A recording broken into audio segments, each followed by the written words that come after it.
Hello students, good morning बेटा।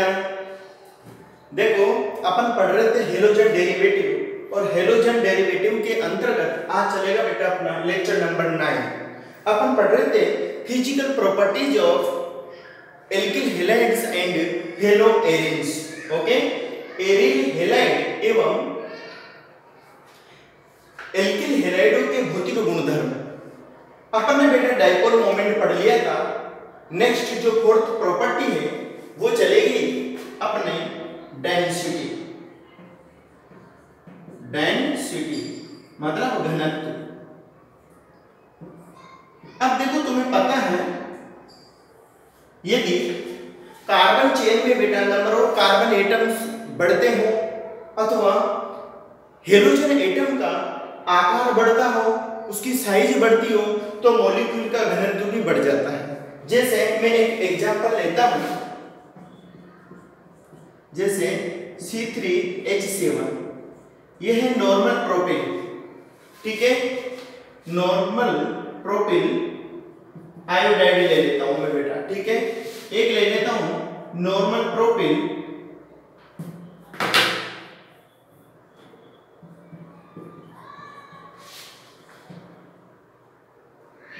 Bromide, एक ले लेता हूं नॉर्मल प्रोपिल क्लोराइड और एक ले लेता हूं मैं नॉर्मल प्रोपिल फ्लोराइड। ठीक है, इसको दे देता हूं मैं A, B, C और D। ठीक है, अब बेटा इसको घनत्व के क्रम में जमाते हैं अपन। घनत्व या डेंसिटी क्या हो जाएगी, देखो सभी में बेटा number of carbon atoms and number of hydrogen atoms same है। ओके, अंतर क्या है, यहां पर देखो आयोडीन है, ओके, यहां पर ब्रोमीन है और यहां पर क्लोरीन है और यहां पर फ्लोरीन है। तो तुम्हें पता है अगर किसी हेलोजन एटम का आकार बढ़ता है तो उसका घनत्व भी बढ़ जाता है बेटा। साइज इंक्रीज होने पर डेंसिटी भी इंक्रीज हो जाती है। तो घनत्व का जो क्रम है, ऑर्डर है, वो क्या हो जाएगा अपना, सबसे अधिक A, क्योंकि यहां पर आयोडीन का जो एटॉमिक वेट है वो ज्यादा है तो सबसे अधिक A के बाद में B, फिर C, फिर D। तो अपना घनत्व या डेंसिटी का ऑर्डर इस प्रकार हो जाएगा। ओके, देखो मैं एक एग्जांपल और देता हूं डेंसिटी का ही।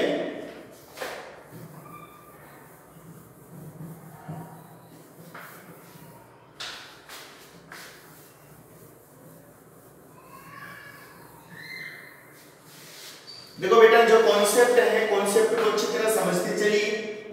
एग्जांपल नंबर सेकंड ले लेता हूं मैं, एग्जांपल नंबर 1 डाल लेते हैं अपन डेंसिटी के अंदर। ओके, तो एग्जांपल नंबर सेकंड में देखिए ये है अपना कार्बन टेट्राक्लोराइड, बी में अपना क्लोरोफॉर्म CHCl3, सी में अपना डाइक्लोरोमेथेन या मेथिलीन क्लोराइड और डी में अपना CH3 single bond Cl methyl chloride. Okay, अब अपन इनको घनत्व के क्रम में जमाएं। देखो डेंसिटी ऑर्डर, तो घनत्व क्या हो जाएगा बेटा, देखो यहाँ पर क्लोरीन एटम 4 है, यहाँ पर 3 है, यहाँ पर 2 है, यहाँ पर 1 है। तो डेंसिटी का जो ऑर्डर है वो क्या हो जाएगा, A, B, C और D। ओके,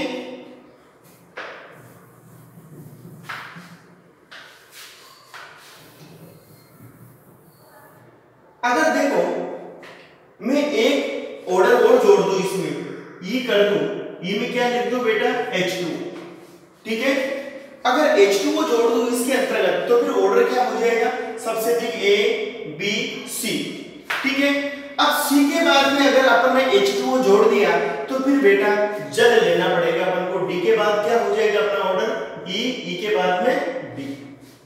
ओके, ये क्यों होगा, देखो होना तो ऐसा चाहिए था कि जल का जो डेंसिटी है वो CH3Cl की तुलना में कम होनी चाहिए, बट बेटा तुम्हें पता है जल के अणुओं के मध्य इंटरमोलिक्यूलर हाइड्रोजन बॉन्ड पाया जाता है, अंतर आणविक हाइड्रोजन बंध पाया जाता है, और जिन मॉलिक्यूल में हाइड्रोजन बंध पाया जाता है उनका घनत्व बढ़ जाता है। ओके, तो सबसे अधिक घनत्व किसका हो जाएगा अपने CCl4 का, उससे कम CHCl3 का, उससे कम CH2Cl2 का, उससे कम H2O का, और H2O से कम किसका हो जाएगा मेथिल क्लोराइड का। ओके, तो ये घनत्व का फाइनल ऑर्डर हो जाएगा। इस तरह के क्वेश्चन कई बार एम्स में, जेईई मेंस में पूछे गए हैं, देखो तो अच्छी तरह कॉन्सेप्ट क्लियर कर लीजिए। ओके, नेक्स्ट जो एग्जांपल है अपने, देखो एग्जांपल नंबर बेटा 3 लेता हूं मैं, Ri, Rbr,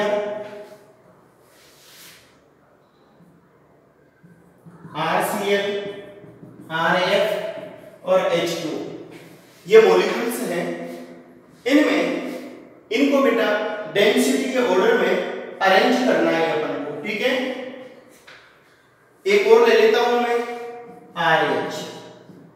अब इनको घनत्व के क्रम में अपन को व्यवस्थित करना है, तो डेंसिटी किसकी अधिक हो जाएगी। देखो तुम्हें पता है अगर हाइड्रोजन एटम की साइज इंक्रीज होती है तो बेटा घनत्व भी बढ़ जाता है। तो सबसे अधिक डेंसिटी किसकी होनी चाहिए, एल्किल आयोडाइड की, उससे कम एल्किल ब्रोमाइड की, ठीक है। अब देखो यहां पर जो RCl है, RCl के कंपैरिजन में बेटा H2O की डेंसिटी अधिक होगी, उसके बाद RCl के बाद RF और RF के बाद में RH एल्केन होगा। ओके, डेंसिटी का ऑर्डर क्या हो जाएगा अपना, एल्किल आयोडाइड, इसके पश्चात एल्किल ब्रोमाइड, फिर जल, फिर RCl, फिर RF, फिर RH। तो इस प्रकार डेंसिटी का ऑर्डर है। ओके,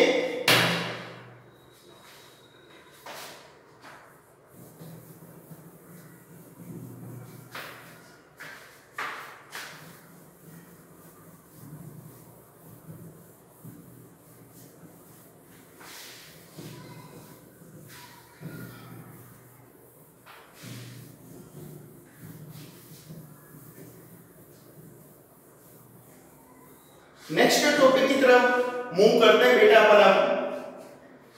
स्टेबिलिटी, ये कौन सा पॉइंट होगा अपना, भौतिक गुणधर्मों के अंतर्गत 4th पॉइंट, स्थायित्व। Okay, stability. तो देखो ये अपना alkyl fluoride, alkyl chloride, alkyl bromide और एल्किल आयोडाइड। अगर अपन स्थायित्व के क्रम में देखें, इनको स्टेबिलिटी ऑर्डर के रूप में अरेंज करें तो स्टेबिलिटी किसकी अधिक हो जाएगी बेटा,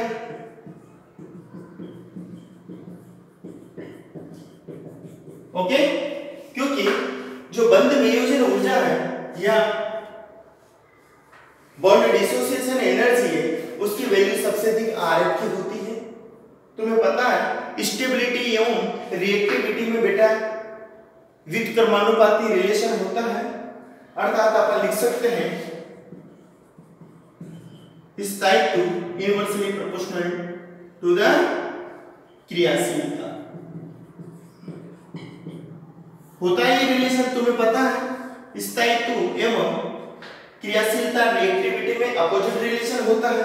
तो अगर मैं रिएक्टिविटी या क्रियाशीलता के क्रम में इनको अरेंज करूं तो क्या ऑर्डर हो जाएगा बेटा, सबसे अधिक क्रियाशीलता किसकी होगी, Ri की, फिर Rbr, फिर RCl, फिर RF की। ओके, ये ऑर्डर अपना रिएक्टिविटी का हो जाएगा। तो ये हो गया बेटा अपना स्थायित्व। ओके, तो ये थे अपने फिजिकल प्रॉपर्टीज।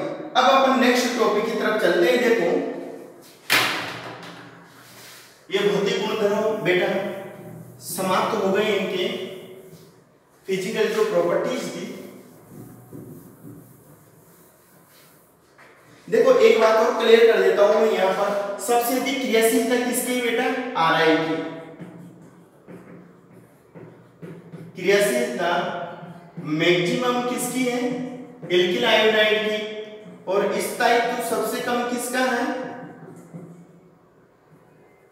स्थायित्व सबसे कम किसका है? एल्किल आयोडाइड का। ओके, तो देखो जो एल्किल आयोडाइड है इसकी क्रियाशीलता अत्यधिक होने के कारण, अर्थात एल्किल ग्रुप तथा आयोडीन के मध्य जो बॉन्ड है वो बेटा वेरी वीक नेचर का होता है, अतः यह बॉन्ड इजीली टूट जाता है। तो जो एल्किल हैलाइड है यह प्रकाश की उपस्थिति में अपघटित होकर आयोडीन मुक्त करता है। ओके, अब तुम्हें पता है जो आयोडीन होता है उसका कलर कैसे होता है? वॉयलेट कलर, बैंगनी कलर, बैंगनी कलर। ओके, तो ये क्यों पॉसिबल है? एल्किल आयोडाइड की अत्यधिक क्रियाशीलता के कारण ये प्रकाश की उपस्थिति में विघटित होकर आयोडीन मुक्त कर देता है।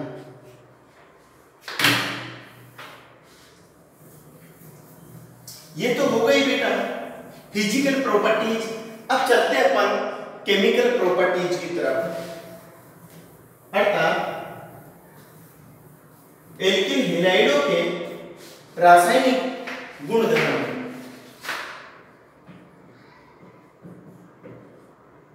एल्किल हैलाइडों के रासायनिक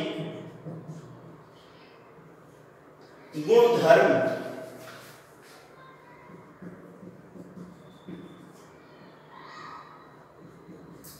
chemical properties of alkyl halides और हेलो एल्केन्स। ओके, देखो बेटा जो रिएक्टिविटी है एल्किल हैलाइडों की वो तुमने अभी पढ़ी ली। एल्किल हैलाइडों के जो रासायनिक गुणधर्म है इनमें अपन विभिन्न प्रकार की अभिक्रियाओं का अध्ययन करेंगे। देखो मैं एक बात क्लियर कर देता हूं, जो क्रियाशीलता भी पढ़ी थी अपन ने, एल्किल हैलाइडों की क्रियाशीलता किस क्रम में होती थी?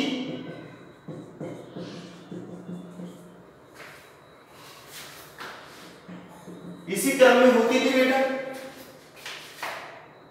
ठीक है, अगर अपन इस तरह का ऑर्डर ले, देखो अगर मेथिल क्लोराइड ले ले, एथिल क्लोराइड ले ले, या एथिल हैलाइड ले ले, प्रोपिल हैलाइड ले ले, तो फिर इनकी रिएक्टिविटी का ऑर्डर क्या हो जाएगा? जैसे CH3X, C2H5X और C3H7X। ये एल्किल हैलाइडों की क्रियाशीलता का क्रम है, नॉर्मल क्रम। किसके प्रति? रासायनिक अभिक्रियाओं के प्रति क्रियाशीलता का क्रम। ठीक है,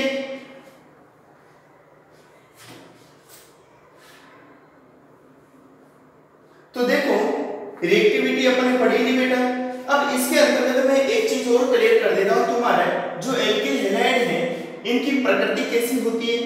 जैसे ये X है, एल्किल हैलाइड है, हेलोजन एटम की क्या होती है? इलेक्ट्रोनेगेटिविटी अधिक होती है, तो पार्शियल नेगेटिव चार्ज, इस पर पार्शियल पॉजिटिव चार्ज। तो कुल मिलाकर जो CH बॉन्ड है बेटा, कार्बन हेलोजन जो बॉन्ड है इसकी नेचर कैसी हो जाती है?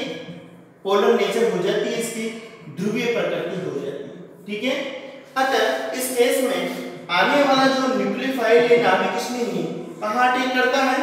पार्शियली चार्ज्ड कार्बन एटम पर। इट मींस नाभिक स्नेही जो प्रतिस्थापन अभिक्रियाएं होती है उनको देना एल्किल हैलाइडों की सबसे महत्वपूर्ण अभिक्रिया है, वेरी इंपॉर्टेंट रिएक्शंस है। तो अपन पढ़ते हैं बेटा एल्किल हैलाइडों की रासायनिक अभिक्रियाएं।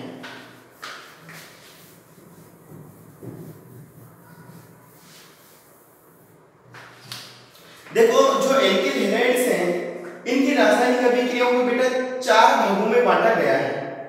कितने भागों में बांटा गया है? 4 भागों में। देखो इनकी रासायनिक अभिक्रियाओं को निम्नलिखित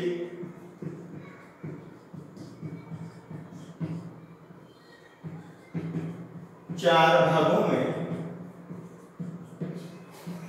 बांटा गया है।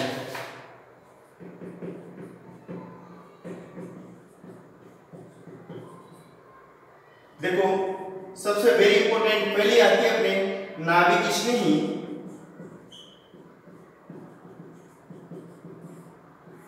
स्नेही प्रतिस्थापन अभिक्रिया।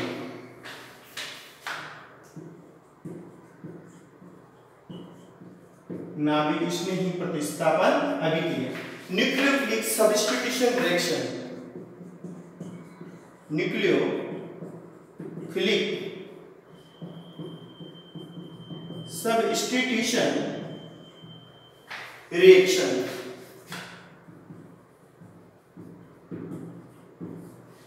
ओके, देखो बेटा नाभिक स्नेही प्रतिस्थापन अभिक्रियाएं क्या होती है? ऐसी रासायनिक अभिक्रियाएं जिनमें किसी दुर्बल प्रकृति के नाभिक स्नेही को किसी प्रबल प्रकृति के नाभिक स्नेही द्वारा प्रतिस्थापित कर दिया जाए, तो इस प्रकार की अभिक्रियाओं को अपन क्या कहते हैं? नाभिक स्नेही प्रतिस्थापन अभिक्रियाएं कहते हैं। जैसे मैं एक एग्जांपल द्वारा समझा रहा हूं तुम्हें। यह है बेटा अपना एल्किल हैलाइड, ठीक है, ये पोलर नेचर का होता है, तुम्हें पता है। अब इसके ऊपर किसी में नाभिक स्नेही का अटैक करवाता हूं, ठीक है, तो नाभिक स्नेही का अटैक कहां होगा? पार्शियली पॉजिटिव एल्किल ग्रुप पर, ये यहां से निकल जाएगा, ठीक है बेटा। तो क्या हो जाएगा? R single bond NaU plus X minus, ये क्या है? हैलाइड आयन, ठीक है, ये एल्किल हैलाइड है अपना, और ये अटैकिंग न्यूक्लियोफाइल है, अटैकिंग न्यूक्लियोफाइल अर्थात आक्रमणकारी नाभिक स्नेही है। और ये क्या है बेटा? लिविंग न्यूक्लियोफाइल अर्थात निष्कासित होने वाला नाभिक स्नेही। तो ये नाभिक स्नेही अभिक्रिया है, ठीक है। तो ऐसी रासायनिक अभिक्रियाएं जिनमें एल्किल हैलाइडों में उपस्थित हेलोजन परमाणु किसी अन्य नाभिक स्नेही द्वारा प्रतिस्थापित हो जाता है, तो इस प्रकार की अभिक्रियाओं को ही नाभिक स्नेही प्रतिस्थापन अभिक्रिया कहा जाता है। देखो बेटा, जो आक्रमणकारी नाभिक स्नेही है ये प्रबल प्रकृति का होना चाहिए, किससे? निकलने वाले नाभिक स्नेही की तुलना में, तभी ये रासायनिक अभिक्रियाएं पॉसिबल हो पाती। जैसे मैं अदर एग्जांपल लेता हूं, जैसे C2H5Br, ये क्या है बेटा? Ethyl bromide. अब इसकी रिएक्शन करवाता हूं मैं, ये नाभिक स्नेही यहां पर आक्रमणकारी नाभिक स्नेही, ठीक है, ये निकल जाता है, तो क्या प्राप्त होता है अपन को? C2H5 single bond OH plus Br minus.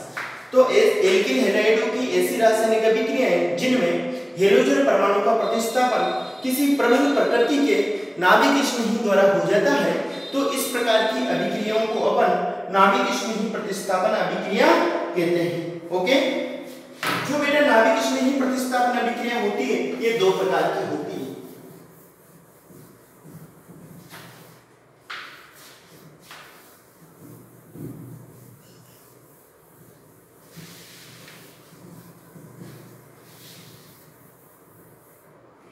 तो चलते हैं बना आगे। नाभिक स्नेही प्रतिस्थापन अभिक्रियाएं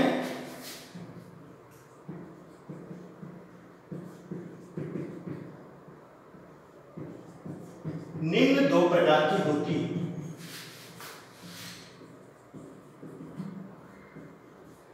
निम्न दो प्रकार की होती है। देखो, पहली है बेटा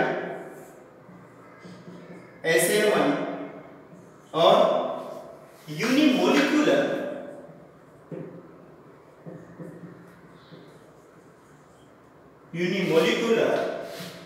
सबस्टिट्यूशन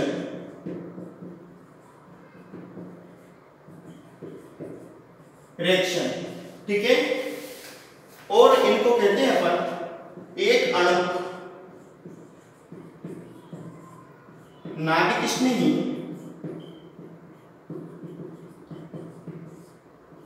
प्रतिस्थापन अभिक्रिया।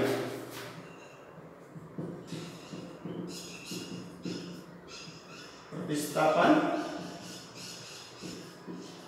अभिक्रिया, ओके। जो दूसरी प्रकार की अभिक्रिया है बेटा वह है अपने SN2 और बायमोलिक्यूलर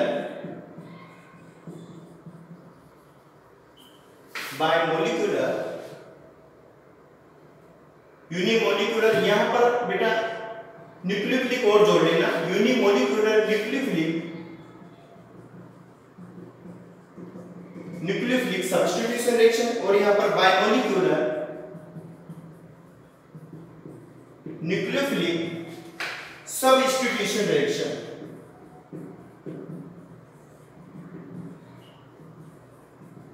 सब्स्टिट्यूशन रिएक्शन तो ये वेरी वेरी इंपॉर्टेंट है बेटा। IIT में भी क्वेश्चन आते हैं, नीट में भी आते हैं, बोर्ड में भी आते हैं। सुपर वेरी इंपॉर्टेंट लगा लेना इस टॉपिक के ऊपर। SN2 इसको हिंदी में कहते हैं अपन द्वि अणु नाभिक स्नेही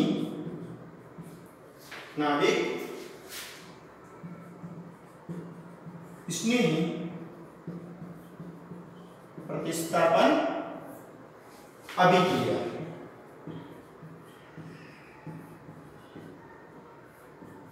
ओके, अब अपन डाल लेते हैं बेटा हेडिंग के रूप में फर्स्ट, कौन सी? SN1। देखो नाम से पता चल रहा है कि ऐसी नाभिक स्नेही प्रतिस्थापन अभिक्रिया जिसमें अभिक्रिया का वेग केवल सबस्ट्रेट अणु अर्थात एल्किल हैलाइड की सांद्रता पर ही निर्भर करता है, नाभिक स्नेही की सांद्रता पर निर्भर नहीं करता है। तो इस प्रकार की अभिक्रियाओं को अपन क्या कहते हैं बेटा? Unimolecular nucleophilic substitution reaction. Okay, जैसे अपन एक एग्जांपल ले लेते हैं, जैसे SN1 का कोई भी एग्जांपल ले लेते हैं अपन।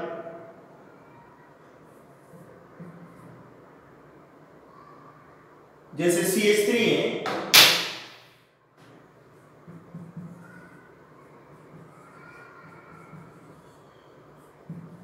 ये है बेटा तृतीयक ब्यूटिल ब्रोमाइड, ठीक है।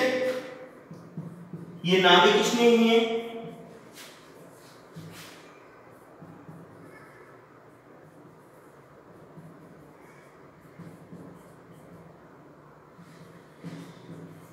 ये Br- निकल जाता है, ठीक है। यह है attacking nucleophile tertiary butyl bromide, यह है बेटा लिविंग न्यूक्लियोफाइल। ओके,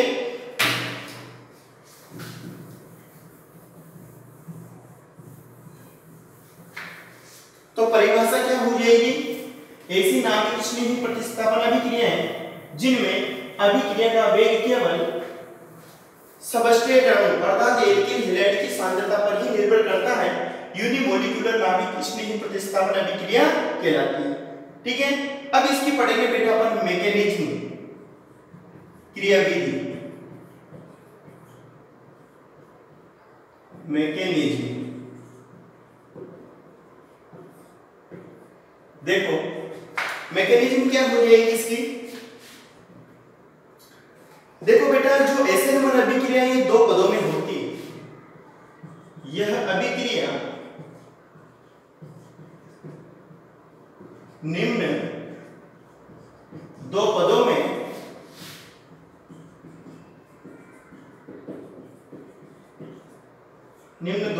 संपन्न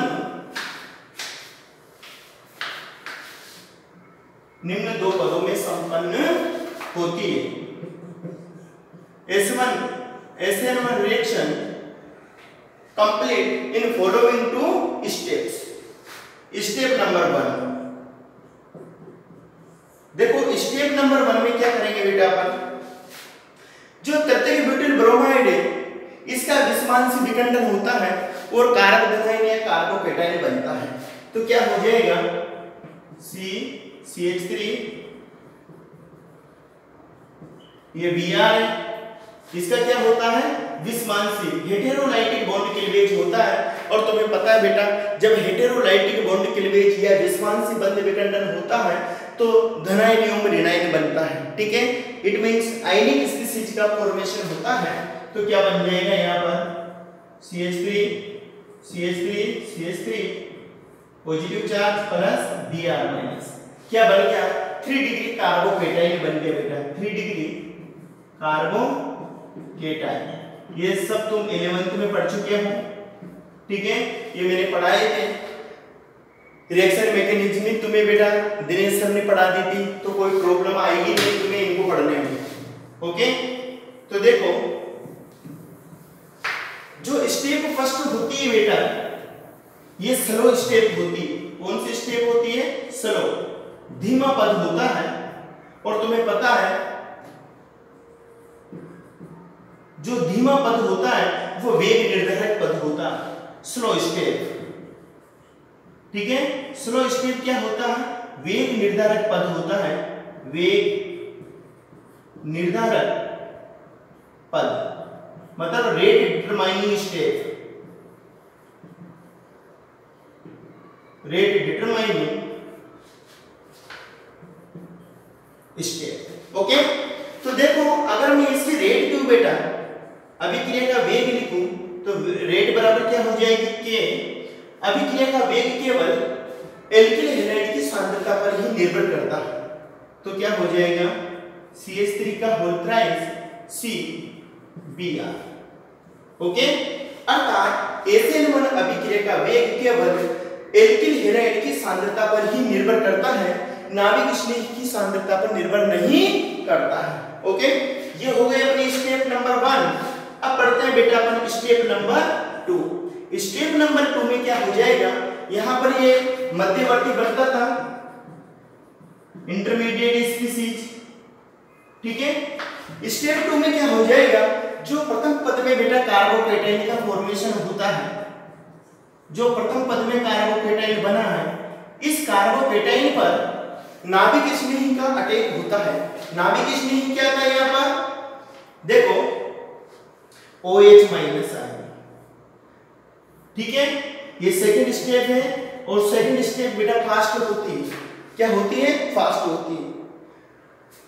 देखो जो सेकंड स्टेप होती है, इसमें प्रोडक्ट के निर्माण से पहले क्या होता है? ये कार्बोकेटाइन बनी गई है, कार्बोकेटाइन पर डायरेक्ट इसका अटैक करवा दीजिए। तो क्या बन जाएगा? CH3 और सिंगल बॉन्ड OH। ये अपना फाइनल प्रोडक्ट बन गया बेटा। तो देखो क्रियाविधि में क्या हो गया? ये अभिक्रिया 2 पदों में होती है। प्रथम पद स्लो होता है, वेग निर्धारक पद होता है। अभिक्रिया का वेग केवल एल्किल हैलाइड की सांद्रता पर ही निर्भर करता है, नाभिक स्नेही की सांद्रता पर निर्भर नहीं करता है। अतः इसको SN1 अभिक्रिया कहते हैं। ठीक है, प्रथम पद में कार्बोकेटाइन मध्यवर्ती के रूप में प्राप्त होता है। द्वितीय पद बेटा फास्ट होता है।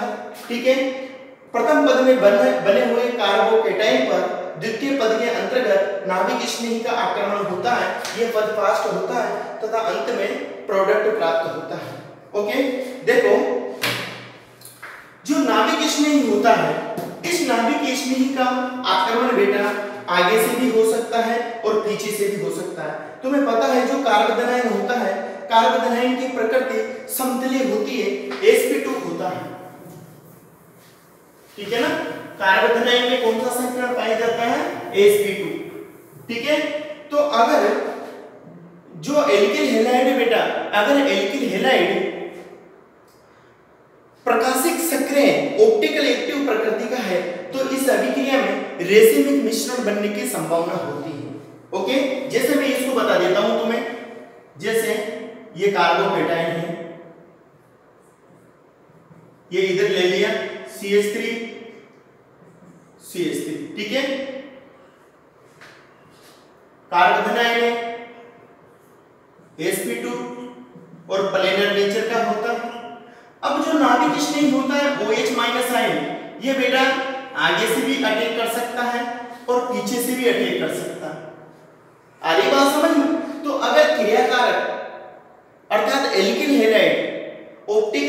इलेक्टिव अर्थात प्रकाशिक सक्रिय प्रकृति का है तो उत्पाद के रूप में अपन को रेसिमिक मिक्सचर प्राप्त होता है। ओके, जैसे मैं ले लेता हूं CH3 C2H5 C3H7, ठीक है, ये कार्बोकेटाइन है। अब इस पर मैं OH माइनस का अटैक करवाऊंगा मान लो, तो ये OH माइनस बेटा आगे से भी अटैक कर सकता है, पीछे से भी अटैक कर सकता है। तो क्या बन सकता है, एक तो बन जाएगा ऐसा CH3 C2H5 C3H7 और OH, और इसका जो रेसिमिक मिक्सचर है वो रेसिमिक मिक्सचर इस प्रकार बनेगा। रेसिमिक मिक्सचर मतलब D एंड L आइसोमर, ठीक है। दूसरा क्या बन जाएगा, C OH CH3 C2H5 और C3H7, ये है बेटा DL और प्लस माइनस और रेसिमिक मिक्सचर, ठीक है। आज अपन इतना ही पढ़ पाएंगे बेटा। एक एक स्टेप पर ध्यान दीजिए, देखो प्रत्येक स्टेप से क्वेश्चन आ रहा है, अच्छी तरह समझ लीजिए। तो एसेनमन अभिक्रिया में जो एल्किल हैलाइड है अगर प्रकाशिक सक्रिय प्रकृति का है, ऑप्टिकल एक्टिव नेचर का है, तो उत्पाद के रूप में बेटा अपन को रेसिमिक मिक्सचर अर्थात DL आइसोमर प्राप्त होने की पॉसिबिलिटी होती है। ओके, अब अपन देखो आज का होमवर्क देख लेते हैं।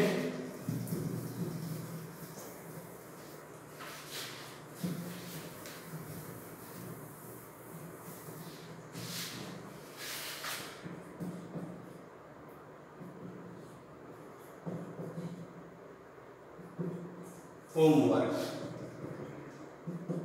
ठीक है। क्वेश्चन नंबर 1 देखो, अभी बेटा अपन ने 2 लेक्चर में बहुत कम पढ़ पाए हैं, ठीक है ना। तो मैं कुछ क्वेश्चन से दे देता हूं तुम्हें। क्वेश्चन नंबर 1, निम्न अभिक्रियाओं को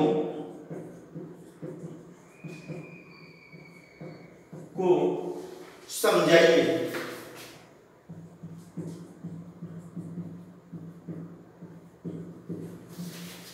पहली में फ्रीडेल, ये सब तुमने पढ़ लिए, फ्रीडेल क्राफ्ट अभिक्रिया, ठीक है ना। इसके दोनों प्रकार, एल्किलीकरण व एसिलीकरण, दोनों पढ़ी होगी बेटा तुमने। Acetylation and acylation, okay, acylation. B अपने हुंसडीकर अभिक्रिया, हुंसडीकर अभिक्रिया। थर्ड है श्वार्ट अभिक्रिया, श्वार्ट अभिक्रिया, ओके। डी है फिंकेल्स्टाइन, फिंकेल्स्टाइन अभिक्रिया, ठीक है। ये बार बार बेटा कंपटीशन में प्लस बोर्ड में पूछी जा रही है। आज के होमवर्क में बस तुम्हें इतना ही करना है, इन 4 एक्शंस को अच्छी तरह याद करके मेरे को होमवर्क भेजना है। Okay, thank you.